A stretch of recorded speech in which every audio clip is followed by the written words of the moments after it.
Good morning to all of you in the accounts class.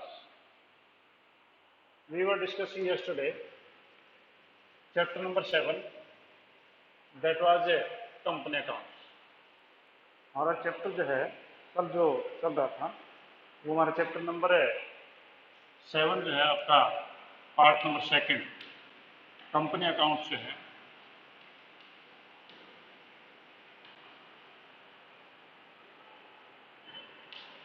वो आपका chapter progress में था।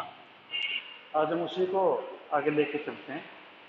इसमें आप देखो कि इस प्रकार से है।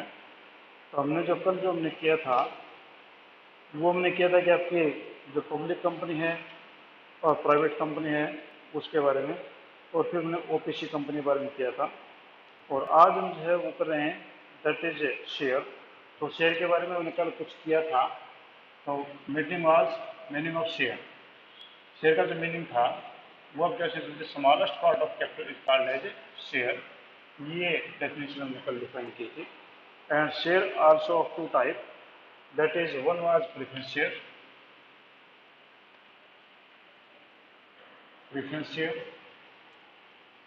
and second one was equity share.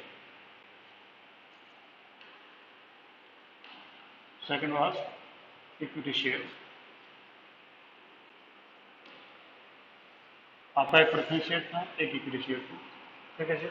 Preference share की मैंने आपको कल दो चीजें बताई थी। Preference share has some preferential right before the equity shares, means that was getting the dividend before the equity shares, getting the redemption in case of the winding of the company before the equity shares, ये आपके पास हमने कल किया था। अब हम आज बातें कर रहे हैं कि type of the preference shares, preference shares के टाइप कौन कौन से हैं, हम इनके बारे में डिस्कस कर लेते हैं। तो पहला आपके पास है क्यूमुलेटिव प्रेफरेंस शेयर्स। इसमें आपके टाइप ऑफ प्रेफरेंस शेयर में first is cumulative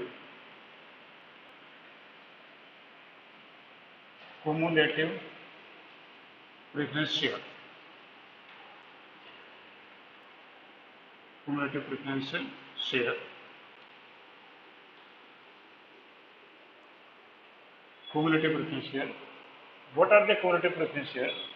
Cumulative preference shares are those if any year, any financial year, company has no sufficient profit and company is unable to pay dividend to the preference shares.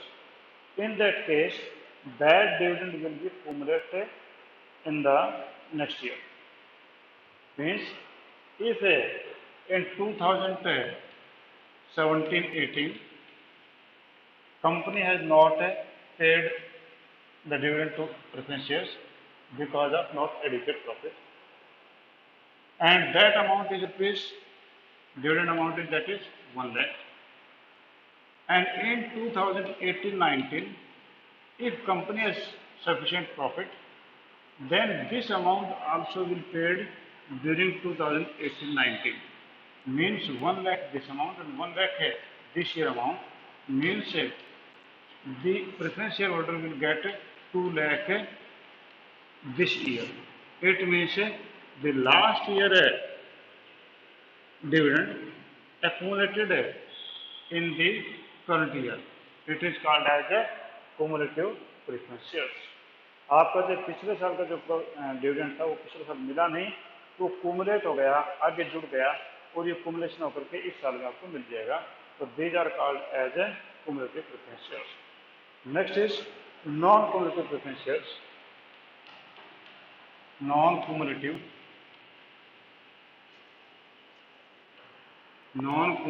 preference shares.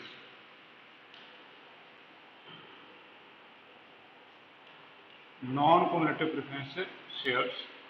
Non-cumulative preference shares are those in which if the company has not sufficient profit in the previous year, but in this year company has sufficient profit, in that case company will not allow this amount in this year. कि अगर पिछले साल एक profit मिला तो पिछले साल का प्रॉफिट यानी डिविडेंड ऑफ गया, that will not accumulate in the next year. These are called as a non-cumulative. It is just opposite it. It is the cumulative, it is non cumulative, इसमें cumulative नहीं होगा, यानी ये पैसा जुड़ करके अगले साल में नहीं मिलेगा, ये कह रहा था non cumulative preference shares. Third is participating preference shares. Participating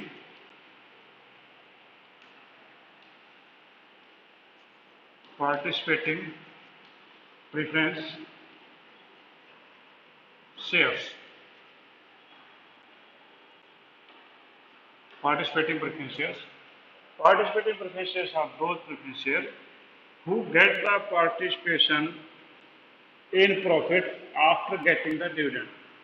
Sometimes it happens that company give the option to the preference shareholder, that if the company get the sufficient, if the company earn the sufficient profit during any financial year, and after allowing the dividend to the preference shares and equity shareholder, if any residual is there, in that case, company will share with this profit, or you can say that the preference share can participate in that profit also। यानी कि मान लो कि एक company में 1 लाख रुपये जो dividend दे दिया preference shares को, उसके बाद 2 लाख डिविडेंड दे दिया इक्विटी शेयर्स को, उसके बावजूद भी कंपनी के पास में अभी प्रॉफिट जो है वो रेडिजिबल बचा 5 lakh.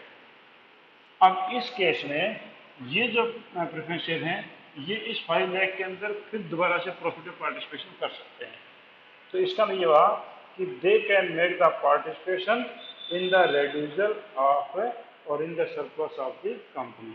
These are called as participating preference shares. ठीक है। Next non participating, it is just opposite it. Non participating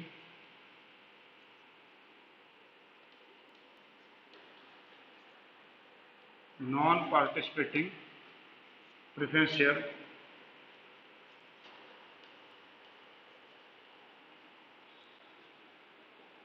non-participating preference shares, participating preference shares are those if the company has adequate profits, company has allowed dividend to preference shares, company has allowed to the equity shares dividend also, and company has a residual of rupees 5 lakh. In that case, the preference share has no right to make the participation in the profit। इनका profit में participation करने का कोई हक नहीं होता है। तो ये आपके कहलाएंगे नॉन पार्टिसिपेटिंग प्रेफरेंस शेयर्स। ये आपके नॉन पार्टिसिपेटिंग प्रेफरेंस शेयर्स आपके कहलाएंगे। तो यहाँ पर जो है ये ठीक इसका उल्टा है। तो it is different from this. ठीक है। हाँ जी, नेक्स्ट आइए। नेक्स्ट में रखिए रिडीमेबल प्रेफरेंस शेयर्स। नेक्स्ट है fifth is redeemable preference shares. What are the redeemable preference shares? As the word itself denotes, redeemable means repayable, means these will be redeemed after some time, means that will be after 5 years, 6 years or 7 years. That is called as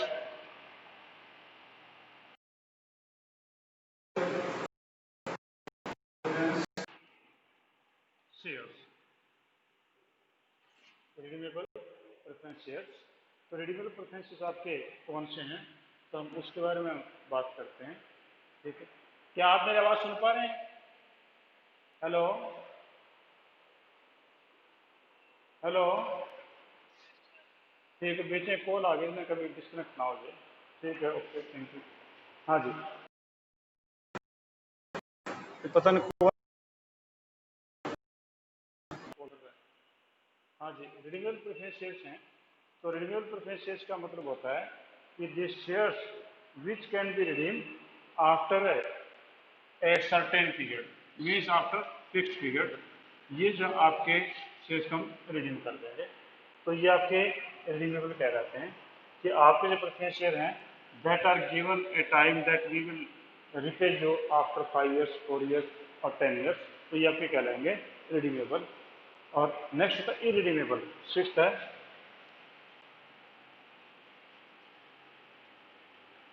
irredeemable preference shares। Irredeemable preference shares are those shares which cannot be redeemed during the lifetime of the company, means उनको company के life time के दौरान उनको redeem नहीं कर सकते हैं, तो वो कहलाते हैं इरिडीमेबल प्रेफरेंस शेयर्स। ठीक है। अब जिस प्रकार से कि if you issued 1 crore of preference shares and which are of irredeemable nature, it means these shareholders will get the dividend throughout the lifetime of this company, but they can't get the refund of their capital up to the winding of the company। तो आजकल तो इस प्रकार के eligible preference shares हैं वो नहीं बचे हैं, क्योंकि अब जो है आपका जो कंपनी एक्ट 2013 है उसमें क्लियर बोल दिया गया है कि these shares cannot be irredeemable। Any share that the maximum is 20 years and any preference shares that you issue the company, its age will be maximum 20 years। 20 years के बाद उनको रिडीम करना ही पड़ेगा। ठीक है। नेक्स्ट आपका ये आपका इरिडीमेबल प्रेफरेंस शेयर का मतलब होता है इरमेन नहीं। ठीक है। ये तो फिर तो था redeemable preference shares. Redeemable preference shares का मतलब होता है कि आपके जो प्रेफरेंस शेयर जब कंपनी ने इश्यू किए थे तो क्लियर बोल देती कंपनी कि हमें ये लोन जो है हम आपसे लोन 5 years 10 years और 20 years के लिए चाहिए। After 5 years 10 years 20 years we will refund your money, means we will return your money to you people. Therefore it is called as redeemable preference shares. ठीक है। कि आपका 10 साल में 20 साल में बाद में पैसा आपको लौटा देंगे। इसके दौरान जब वो प्रेफरेंस शेयर होल्डर को कंपनी जो है वो डिविडेंड देती रहती है और उसके बाद में जैसे टाइम पूरा हो गया तो कंपनी के पैसे वापस कर देगी। इरिडीमेबल में होता है कि कंपनी जो है लाइफ टाइम में पैसा वापस नहीं करती है। पर आज के रेफरेंस में ये 2013 के हिसाब से अब ये शेयर एग्जिस्ट नहीं करते हैं, क्योंकि आफ्टर 20 ईयर्स हर कंपनी को जो है प्रेफरेंस शेयर का रिडीम करना पड़ता है। ठीक है। नेक्स्ट आपके पास में कन्वर्टिबल है preference shares. Seventh is convertible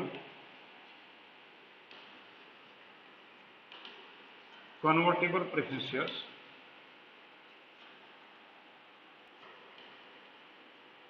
Convertible preference share means when the shares are issued, then company gives an option if you want to convert your preference share into equity share or in any other type of the preference shares, you have option।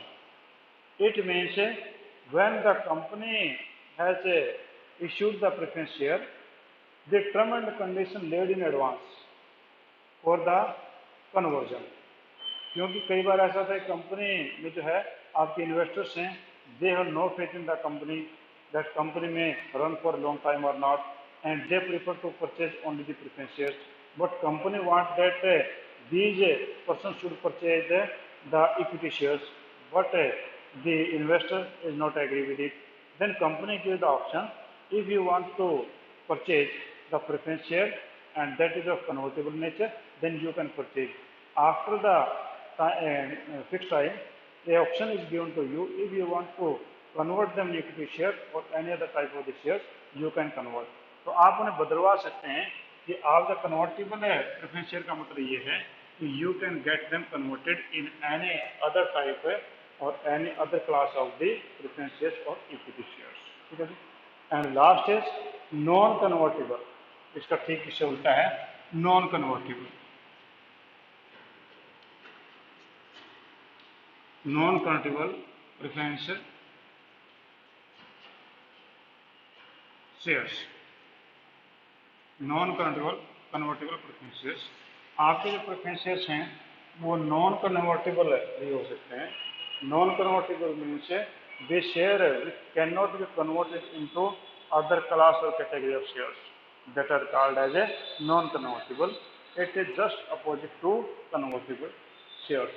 ये convertible shares से just एकदम से opposite होते हैं, तो ये आपके जो हैं कहलाते हैं नॉन कन्वर्टिबल। तो अभी जो है आपने 8 प्रकार के जो प्रेफरेंस शेयर्स हम देखे, तो 8वां प्रकार के प्रेफरेंस शेयर जो मैं एक बार फिर आपको दोहरा देता हूँ। तो 8वां प्रकार के रिपीट में कर रहा हूँ। That is first was cumulative preference shares। Cumulative preference shares are those preference shares which whose dividend can be cumulated to the next year, that is cumulative preference shares। And non-cumulative means where no facility of a cumulation of the last year profit in the next year. Means if the company is not earning good, the preference shareholder will not receive the profit or dividend that year.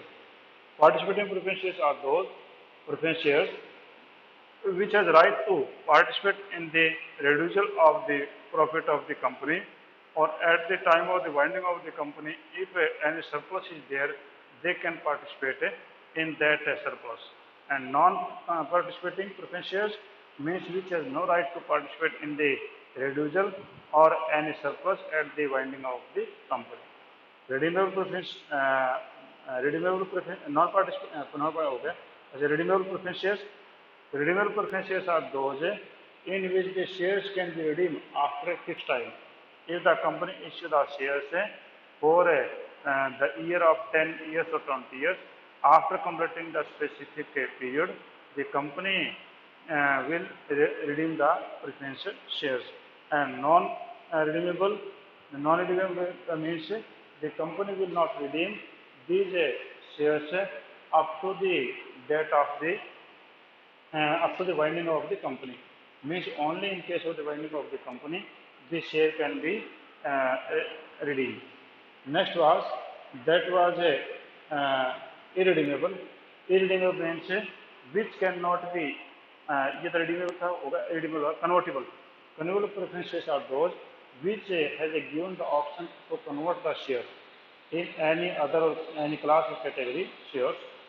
तो ये आपका होगा convertible. Non-convertible means which has no facility to make the conversion in any other category. ठीक है जी.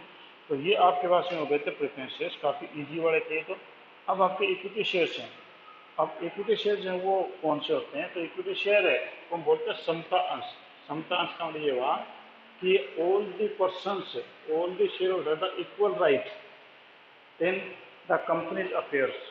आपके जो प्रेफरेंस share थे वो कंपनी के किसी भी काम में हिस्सा नहीं ले सकते. They can't attend the meeting, they can't call the meeting, they can't contest the election. But equity shareholders are the real owner of the company.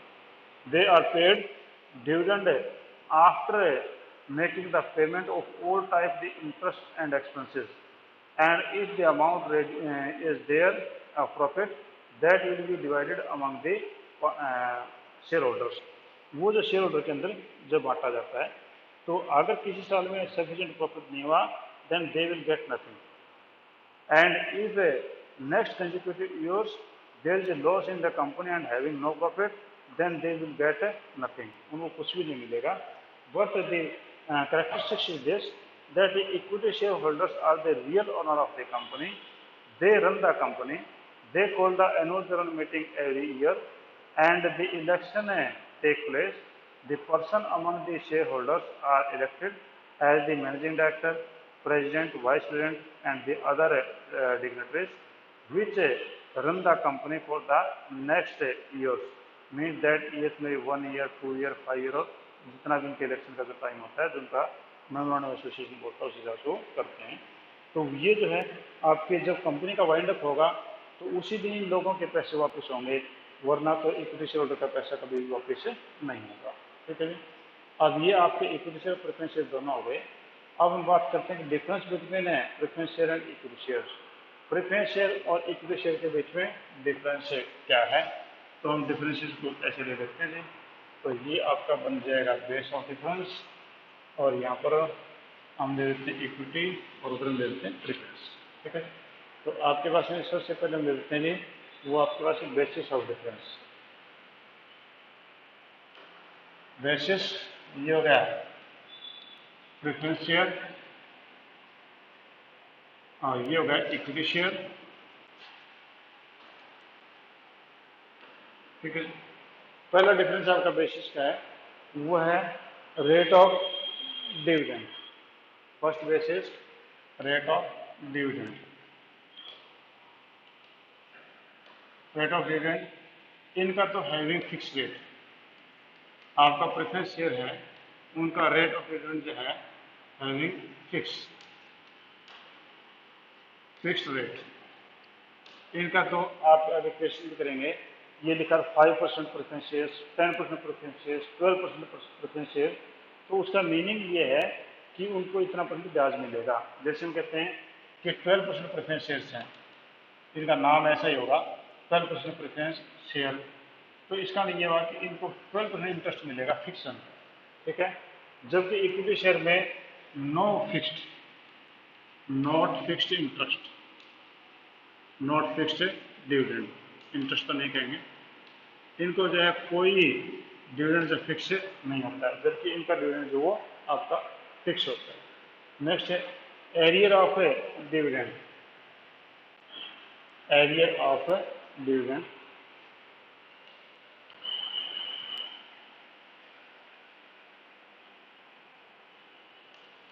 Arrear of dividend, arrear of dividend के मामले में है कि they have right to receive the dividend before any dividend, sorry, if dividend is not paid in these shares any year, the arrear of dividend may be accumulated. Means यहाँ पर accumulation हो सकता है,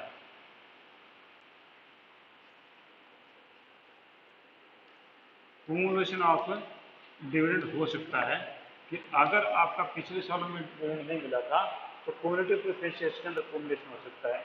इसमें नो accumulation, इनमें कोई accumulation नहीं होगा, क्योंकि यहाँ पर आपका अगर प्रॉफिट मिला तो मिल जाएगा, हुआ तो मिल जाएगा, नहीं तो नहीं मिलेगा। नेक्स्ट है right as payment of dividend, right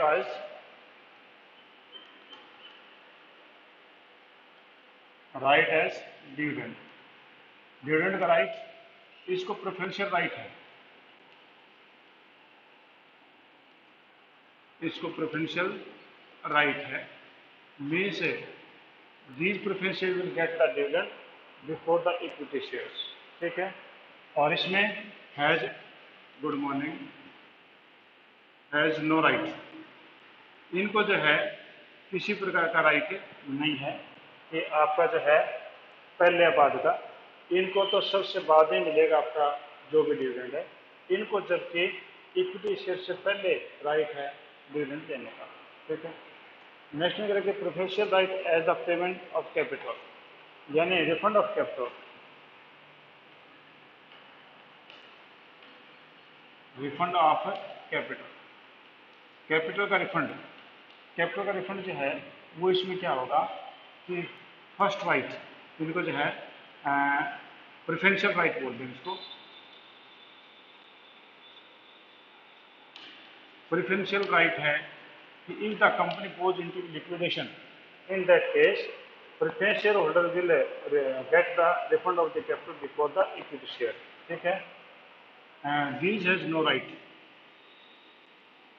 these has no right, इनको जो है पहले रिफंड देने का कोई राइट नहीं है, ये बाद ही रिफंड ले पाएंगे, पहले रिफंड नहीं ले पाएंगे। नेक्स्ट है voting right, fifth is voting right, voting right, preference shareholder have no voting right, no voting right, और इनको वोटिंग राइट है, इनको वोटिंग राइट, ठीक है। यानी जब आपका कंपनी के एनुअल शेयरहोल्डर मीटिंग होती है उसमें जब एमडी के लिए या कंपनी प्रेसिडेंट के लिए, वाइस प्रेसिडेंट के लिए इलेक्शन होता है तो आपके जो प्रेफरेंशियल शेयर होल्डर हैं उनको किसी प्रकार का वोट डालने का अधिकार नहीं, ना ये मीटिंग में जाने का अधिकार इन लोगों को, ना तो वोट डाल सकते और ना ये मीटिंग में जा सकते, ठीक है जी। और जबकि आपके इक्विटी शेयर होल्डर हैं उनको वोट डालने का अधिकार भी है और उसके साथ साथ में वो लोग इलेक्शन कंटेस्ट करने का राइट भी उनके पास में होता है। Right to participate in management, यानी आपका management right, management right, management के अधिकार, no right,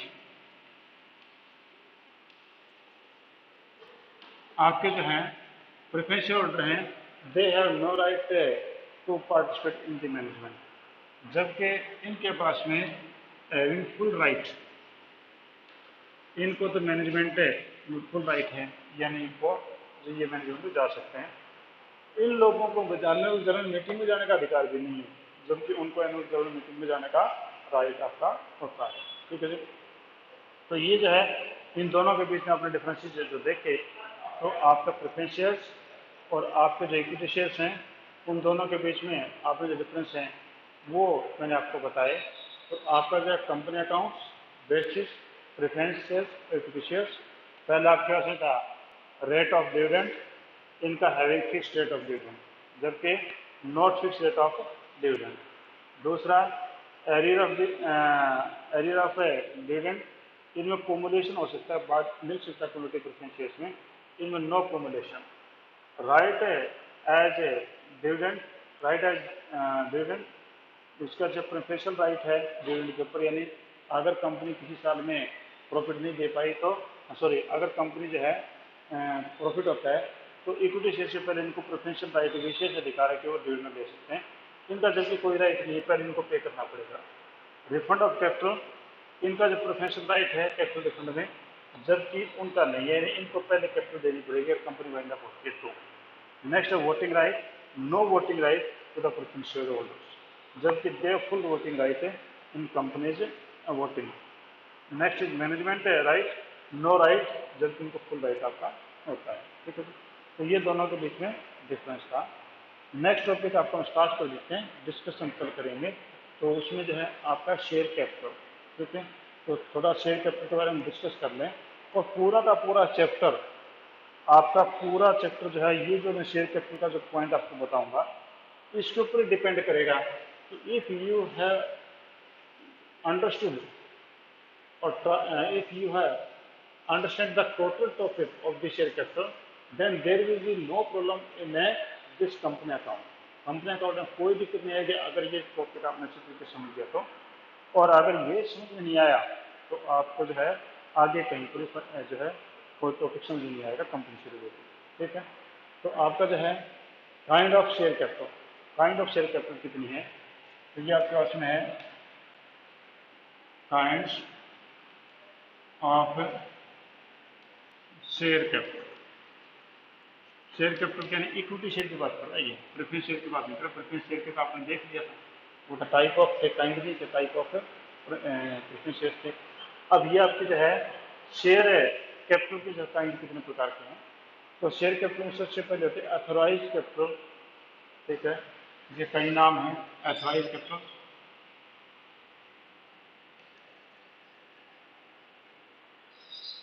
authorise capital, registered capital,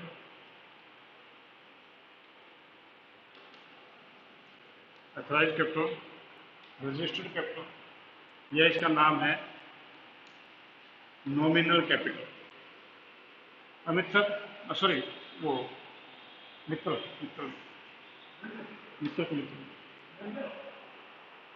nominal capital. ठीक है, तो ये आपके जो है फर्स्ट टाइप के कैपिटल के तीन नाम है। ठीक है,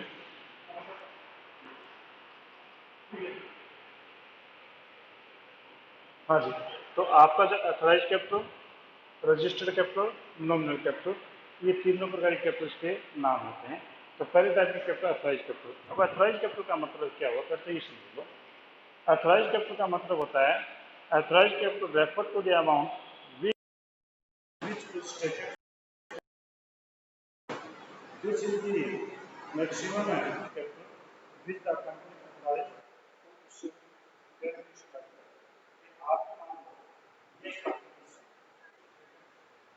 इस company में आपने ये सोचा था हमारे company में आपकी जो 100 करोड़ और इसको पैसा लगाना है, तो पहले ये करता है मतलब सिस्टम को जो रखा उसको जो बोले वो पूरा ग्रासमैन बोले telephone information and give them estimation that for a complete of this such code you require से रुपीज 60 लाख जो पूरा अमाउंट हो गया कि अगर ये मकान बनना चाहते हैं इस मकान के ऊपर के 7 लाख रुपए लगेंगे, देन पूरे फुल सेक्शन का तो ठीक इसी प्रकार से आप कोई कंपनी बनाएंगे, कंपनी बनाएंगे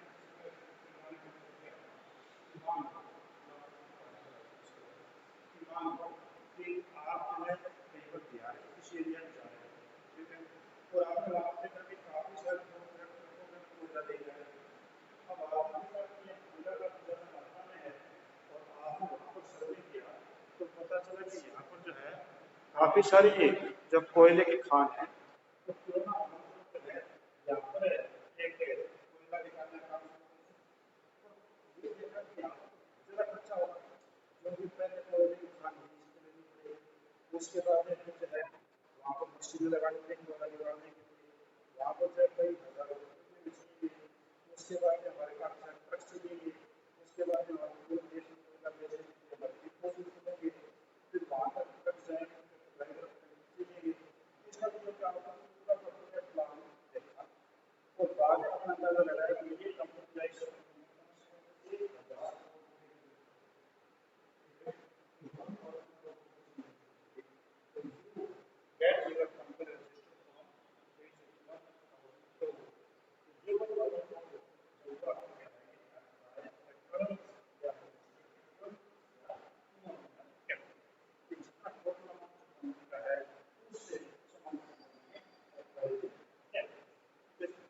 ये आपके पास बनेगी ऑथराइज कैपिटल।